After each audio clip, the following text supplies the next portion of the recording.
Supreme Court made a decision last week that he didn't like. Welcome to another day in the Democrats' summer of show votes. A 6-3 majority of the Supreme Court ruled the Bureau of Alcohol, Tobacco, Firearms, and Explosives overstepped their authority. The Supreme Court made the right decision, urging the Supreme Court to do what they did. So the majority leader has decided to bring up a bill called the Bump Act. Claims this bill will ban bump stock. The Bump Act targets common firearm accessories, not just bump stock. Supreme Court ruling. The U.S. Supreme Court recently overturned a rule that banned bump stocks, devices that enabled semi-auto arms to fire rapidly like fully auto weapons. This decision, which repealed a Trump-era regulation, has sparked significant controversy and legislative action. In response to the Supreme Court's ruling, U.S. Senator Pete Ricketts blocked a bipartisan rule aimed at banning bump stocks.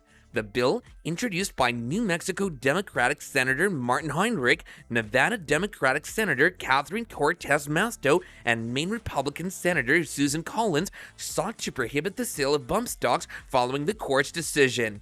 Heinrich emphasized the necessity of the bill by highlighting that bump stocks have no legitimate use for arms owners other than to facilitate mass slings, as evidenced by the tragic Las Vegas shooting in 2017. Ricketts, a Republican from Nebraska, opposed the bill, arguing that the Supreme Court's decision was correct and that the proposed legislation overreached by targeting various arm accessories, potentially infringing on Second Amendment rights. He described the bill as an unconstitutional effort to ban many arm accessories and grant board authority to the Bureau of Alcohol, Tobacco, Firearms, and Explosives, ATF, to restrict most semi-auto arms.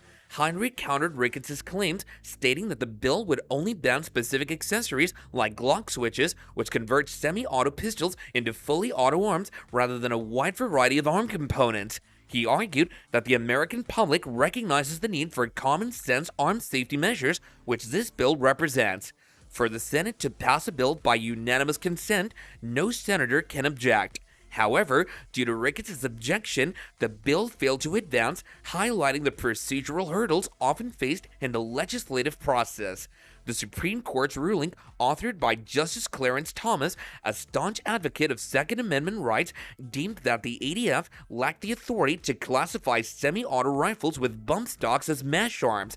Thomas argued that a bump stock doesn't fundamentally alter the operation of a semi-auto arm, as the shooter must still release and re-engage the trigger for each shot. This ruling has significant implications for federal efforts to regulate armed crime.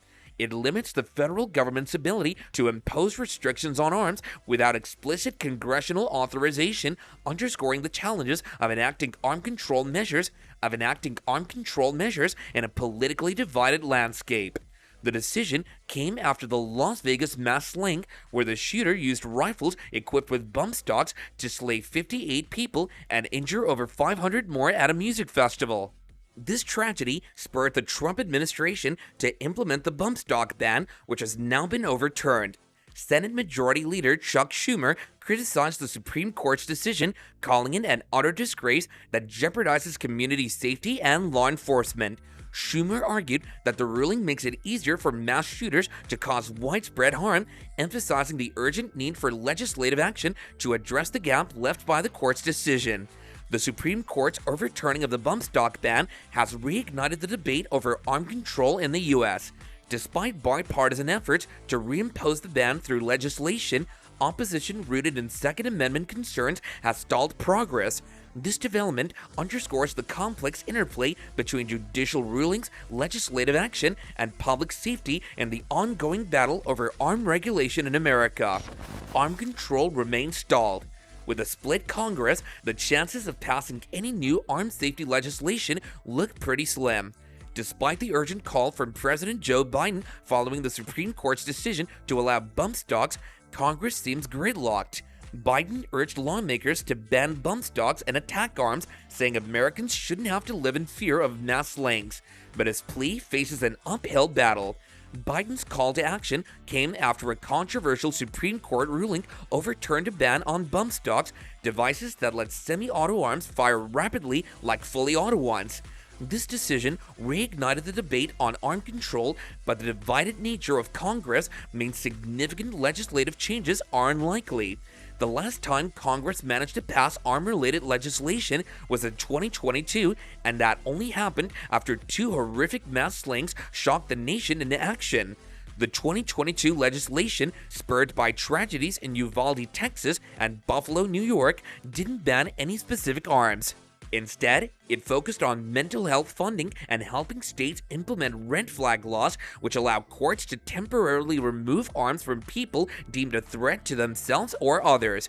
It was a step forward, but didn't tackle the broader issue of arm control that many advocates were hoping for. For the Senate to consider my legislation, the Banning Unlawful Machine Gun Parts, or BUMP, Act. More than 20,000 people gathered for a large outdoor music festival. No one could have anticipated the nightmare that was about to unfold then. Then over the music, they started to hear what at first people thought were fireworks. Complete panic erupted. Rapid gunfire rained down on the crowd with shots so close together that they seemed to almost bleed into each other. Concert goers ran in every direction, searching for cover where there was none. In Uvalde, an armed man slayed 19 children and 2 teachers, leaving a community shattered.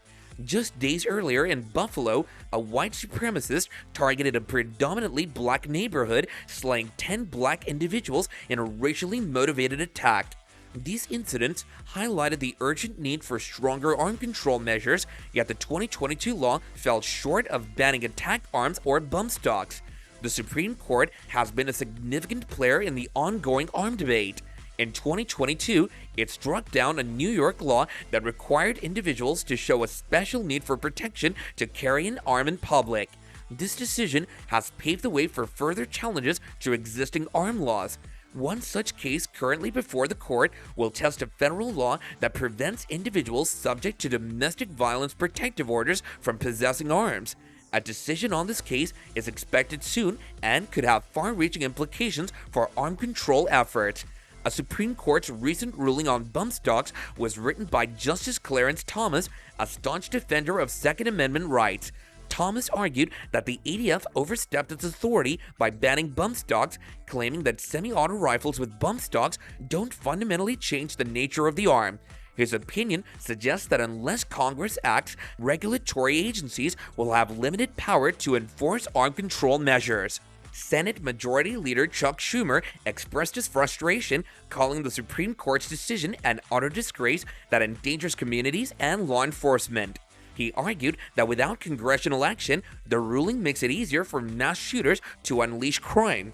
Despite the clear need for stricter arm laws highlighted by recent mass slings and public outcry, the political landscape in Congress suggests that comprehensive arm control measures will remain elusive. The partisan divide makes it challenging to pass laws that could significantly alter the current state of arm regulations. As it stands, the Supreme Court's decisions continue to shape the legal framework surrounding arm control. Unless Congress can overcome its divisions and respond to Biden's call for action, the likelihood of new federal arm regulation remains bleak. The issue of arm control, with its deeply entrenched political and ideological battles, seems set to continue a contentious topic in American politics. Arm control debate intensifies.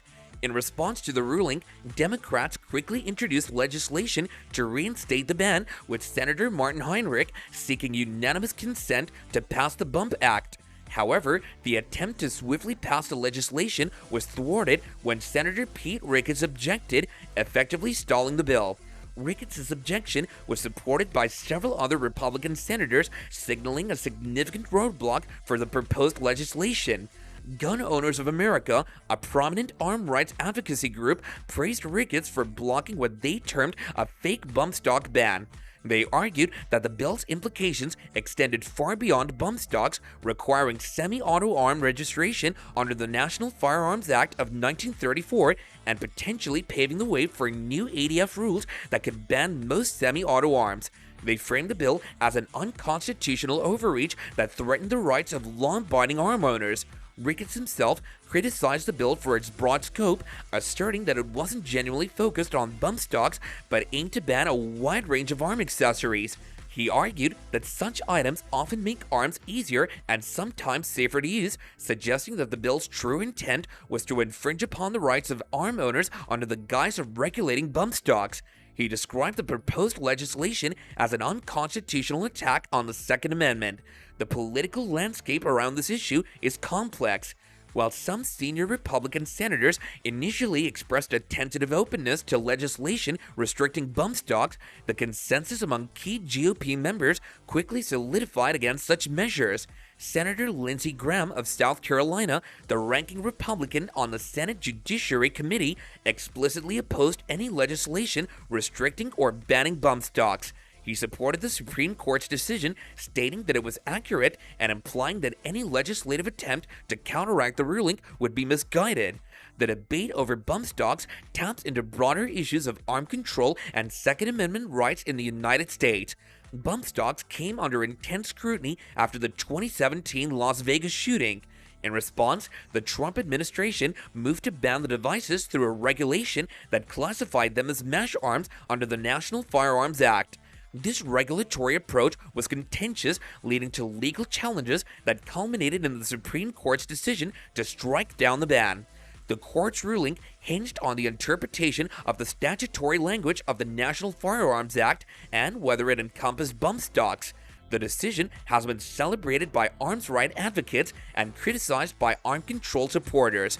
The legislative push to reinstate the bump stock ban reflects ongoing tensions between efforts to regulate arms to enhance public safety and the protection of Second Amendment rights. Democrats argue that banning bump stocks is a necessary step to prevent future mass slings and to regulate devices that effectively turn semi-auto arms into auto ones.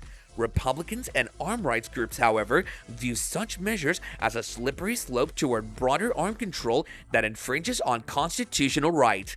The future of the Bump Act and similar legislation remains uncertain. With significant opposition from Republican senators and strong advocacy from arm rights groups, passing any new restrictions on bump stocks will be challenging. This issue highlights the deeply polarized nature of arm control debates in the U.S., where even modest regulatory proposals can become highly contentious and face significant hurdles in Congress. Well guys, that's going to do it for this video. See you next time, and bye for now.